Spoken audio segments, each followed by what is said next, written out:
هل تعلم أن جزءًا كبيرًا من السيارات الأوروبية الفاخرة التي تُباع بعشرات الآلاف من اليوروهات يتم تصنيع أسلاكها الكهربائية داخل المغرب؟ لكن السؤال الذي يطرح نفسه: كيف يمكن لعامل يساهم في إنتاج سيارة ثمنها أكثر من 30 مليون سنتيم أن يتقاضى أجرًا قد لا يتجاوز 3000 أو 4000 درهم شهريًا؟ هل يمكن أن نسمي هذا استغلال اقتصادي أم أنه ثمن جذب الاستثمارات الأجنبية وخلق فرص الشغل في المغرب؟ اليوم سنكتشف الأرقام الحقيقية ونقارن بين مصانع الكابلاج في المغرب وفي بعض دول أوروبا، وسنحاول الإجابة عن سؤال مهم: من المستفيد الأكبر من صناعة السيارات بالمغرب؟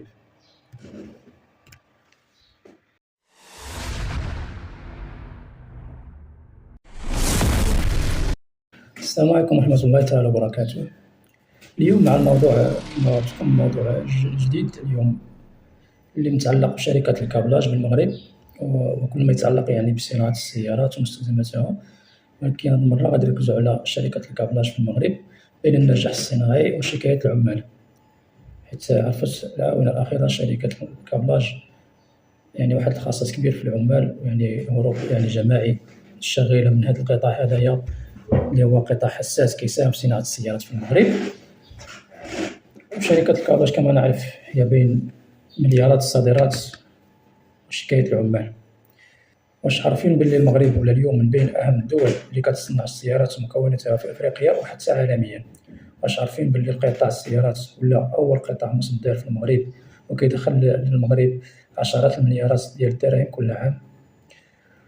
ولكن وراء هذه الأرقام كاين نقاش كبير: كيفاش عامل مغربي كيخدم صناعة أجزاء ديال السيارات كيتباعوا بأكثر من 30,000 أورو في الأخير كيتخلص بأجر محدود لا يتعدى 4000 درهم 5000 درهم، والبداية تكون دائما ب 3000 درهم 3500 درهم مع بعض البريمات كذلك.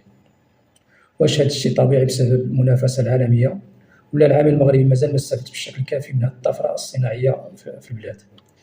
في هذه الحلقة غادي نهضروا بالأرقام بالوثائق الرسمية وبشهادة العمال، وغادي نقارنوا المغرب مع دول في أوروبا باش نفهموا الصورة بشكل واضح وكامل. كتقسيم الفصول، نتكلموا في الفصل الأول على المغرب كقوة صناعية صاعدة، حيت المغرب عرف تطور كبير في صناعة السيارات خلال السنوات الأخيرة. ولا قطاع السيارات هو أول قطاع مصدر في البلاد، حيث صادرات القطاع السيارات وصلت ل 58.28 مليار درهم، وصادرات الكابلاج بوحدها تجاوزت 22.09 مليار درهم، وهذا رقم كبير مقارنة مع صناعة السيارات. مع صادرات السيارات كيبقى واحد رقم كبير بالنسبة لصادرات الكابلاج بوحدها. بالنسبة لنشاط تصنيع السيارات وصل 23.88 مليار درهم، ونسبة النمو وصلت ل 18.6%. هذه الأرقام كتأكد أن المغرب ولا لاعب مهم في السوق العالمي لصناعة السيارات ومستلزماتها. بالنسبة للفصل الثاني، شنو كتقول وزارة الصناعة والتجارة في هذا الموضوع هذا؟ بالنسبة للدولة المغربية كتشوف أن صناعة السيارات قطاع استراتيجي ومهم بزاف. وعلاش؟ حيت كيساهم في خلق مناصب الشغل، كيجيب العملة الصعبة وكيزيد في الصادرات وكيساعد في التكوين واكتساب الخبرات. ومن بين الأسباب اللي كتشجع الشركات الأجنبية تجي للمغرب هي القرب من أوروبا واليد العاملة المتوفرة وبين قوسين نقدر نقولوا رخيصة، واتفاقية التبادل الحر والتحفيزات الضريبية والمناطق الصناعية الحديثة والموانئ المتطورة بحال ميناء طنجة المتوسط وميناء الناظور وميناء الدخلة كذلك. بالنسبة للفصل الثالث غادي نتكلموا فيه على شهادات وتجارب العمال. بعيدا عن لغة الأرقام، خاصنا نسمعوا حتى الناس اللي خدامين في القطاع، حيت بلا يد العاملة راه ميمكنش أي قطاع يزيد القدام. واخا تكون واحد المشاركة ولا واحد الاستعمال ديال المكننة أو ديال الروبوتات، راه في حد ذاته ما كافيش بدون يد العاملة، خاصة وأن المغرب مازال متأخر في استعمال الروبوتات الذكية في تعويض هذا الخصائص في يد العاملة. من خلال تجارب منشورة في مواقع التواصل الاجتماعي ومنتديات التشغيل وبعض التقارير الإعلامية، كاين اللي كيتشكى من ضغط الإنتاج والوقوف لساعات طويلة والإرهاق الجسدي وتكرار نفس المهام والساعات الإضافية والنقل والأجور المحدودة. ولكن كاينين حتى عمال كيعتبروا أن القطاع وفر لهم تجربة مهنية وتغطية اجتماعية وتكوين واستقرار نسبي وفرص للترقية. يعني هناك ملاحظة، هاد الشهادات كتعبر على تجارب شخصية وماشي بالضرورة كتطبق على جميع الشركات، حيت كاين الشركات اللي كتحترم يعني قانون الشغل، كتحترم حقوق الشغيلة والالتزامات والشروط ديالها ودفتر التحملات ديالها. وكفصل الرابع نهضروا على شروط الشركات الأجنبية. أي شركة أجنبية كتجي تستثمر في المغرب كتستافد من امتيازات اليوم مهمة، ولكن في تم المقابل خاصها إمضاء تحترم مجموعة من 8 الالتزامات اتفاقيات والشروط، استثمار ومن صناعي بينها من خلق أجل فرص خلق الشغل 12 وتكوين ألف العمال ونقل منصب شغل التكنولوجيا واحترام قانون إضافي الشغل. في صناعة الكابلاج في المغرب. وأيضا بأنه كيرتقيو بهذه الصناعة وكيدوزوها لمرحلة أخرى من حيث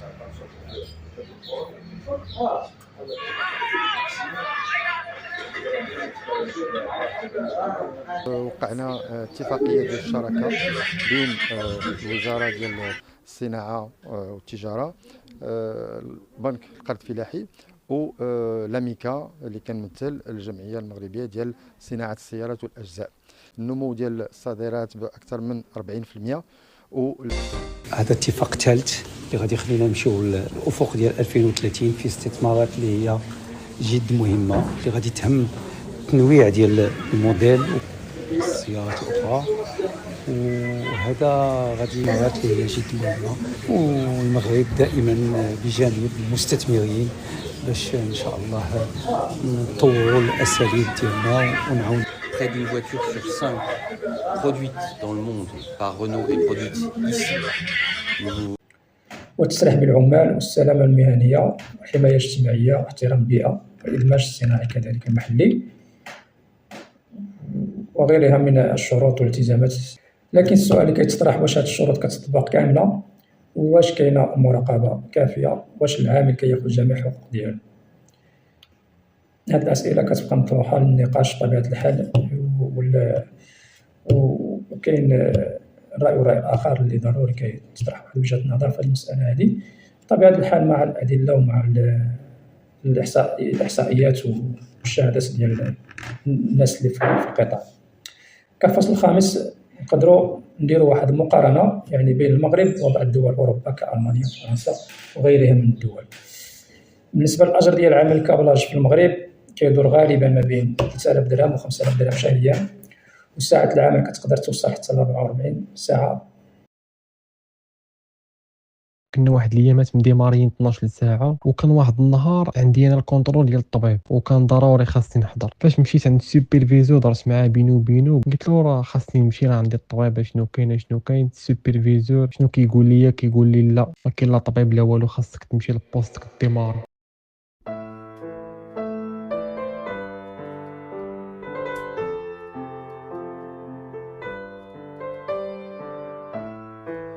كيفاش كيدوز النهار؟ اغلب الاحيان كيكون ستريس بزاف، يعني كيف تنقولوا ما كدوز ديك 8 سوايع صافي حتى كتكون تهديتي ستريس تماره الله غك.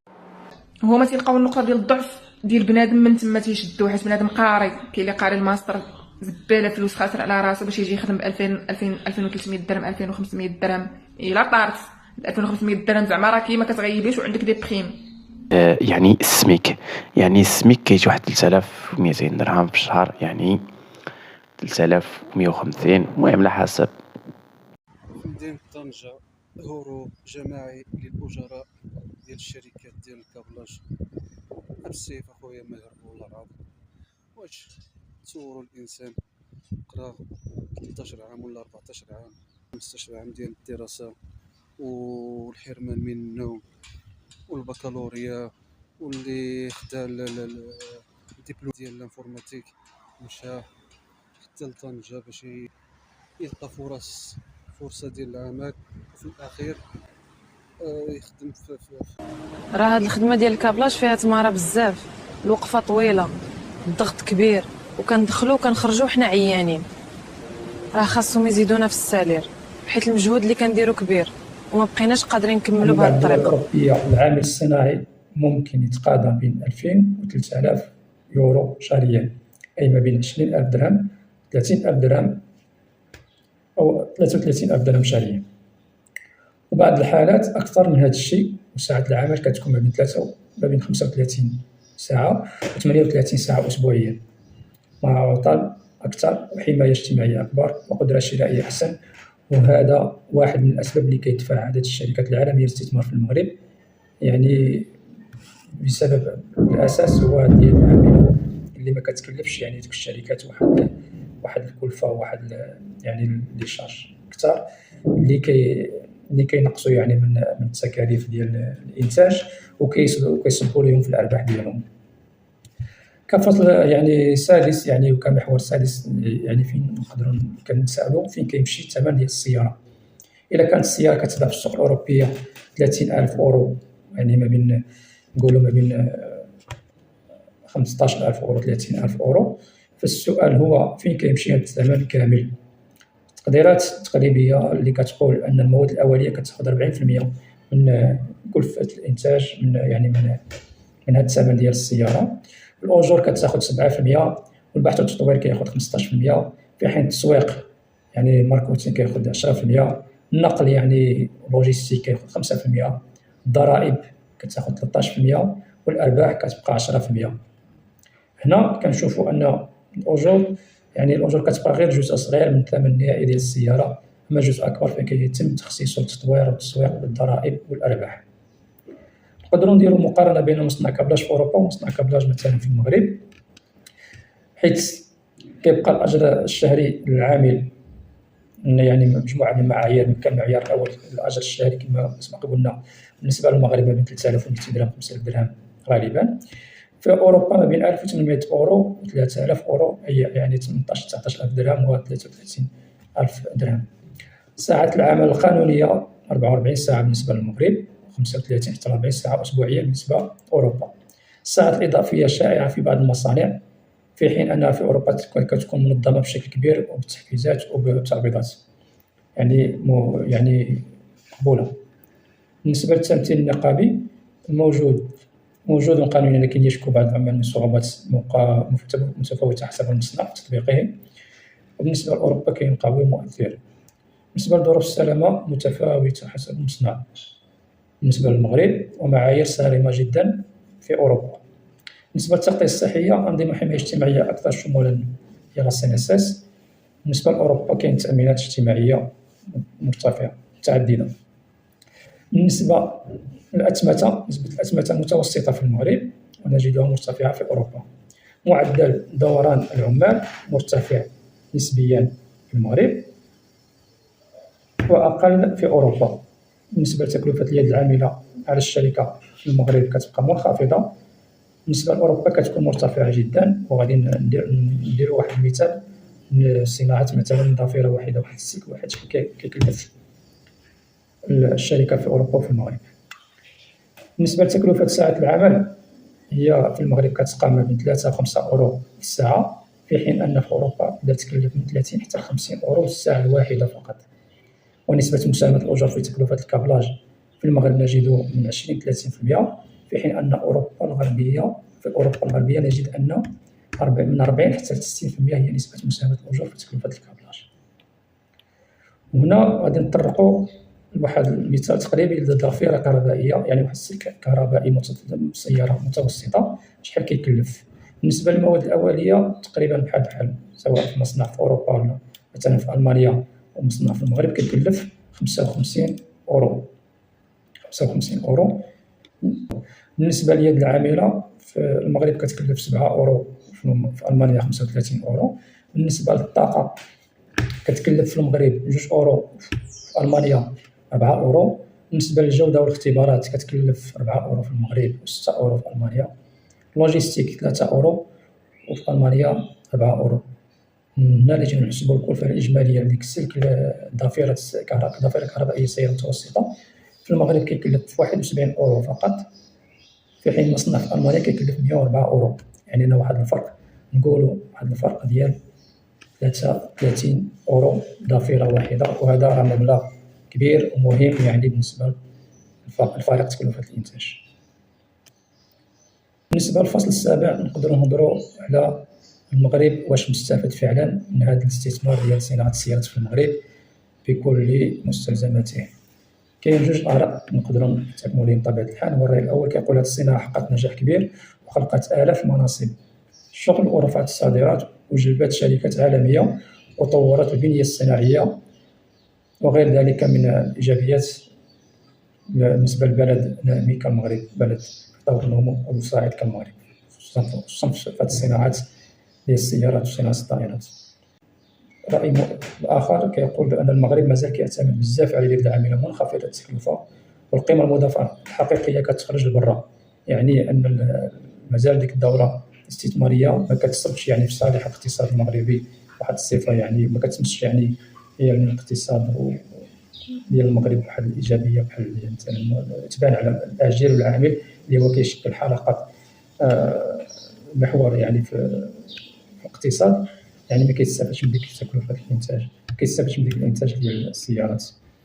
يعني القيمة المضافة ما كتبقاش في المغرب، كتمشي لبرا، الأرباح كتمشي لبرا.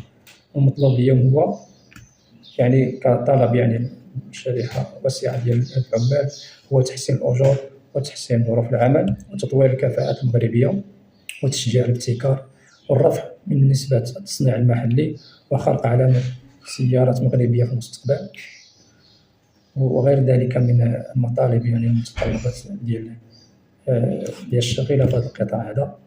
وهنا كنختموا الفيديو ديالنا، نقدروا نشوفوا كخاتمة حيث كنشوفوا نجاح المغرب في صناعة السيارات ما يمكنش ننكروه، ولكن السؤال اللي كيبقى مطروح واش العامل المغربي استفد بنفس القدر اللي استفدت به الشركات، ولا خاص مراجعة النموذج الصناعي الحالي باش يكون توازن أكبر بين جذب الاستثمارات وتحسين مستوى عيش العمال. دابا الدور ديالكم يعني كتفاعل يعني مع هذا الموضوع هذا وهذا الفيديو هذا، نقدروا نحطوا كسؤال شنو هو الرأي ديالكم؟ واش صناعة السيارات والكابلاج فرصة حقيقية للتنمية في المغرب، ولا مازال المغرب مازال غير كيوفر يد عاملة بثمن منخفض ورخيص؟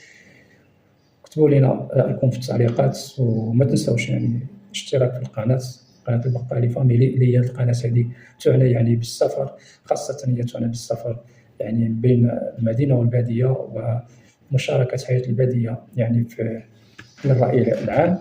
وكذلك كنعالجوا انطلاقا من القناة مجموعة من المواضيع الاقتصادية والاجتماعية اللي كتمس المواطن المغربي في الحياة ديالو الخاصة والعامة، وكذلك نقدروا في القناة كمحور يعني على نصائح نقدروا نقدموها لبعضياتنا والشباب المغربي يعني لتجاوز كل الإكراهات والظروف الاقتصادية والاجتماعية اللي كيعاني منها الجميع. نتمنى يكون واحد الإعجاب بالفيديو وترك تعليق واشتراك، وإلى عجبكم المحتوى بطبيعة الحال. والسلام عليكم ورحمة الله تعالى وبركاته.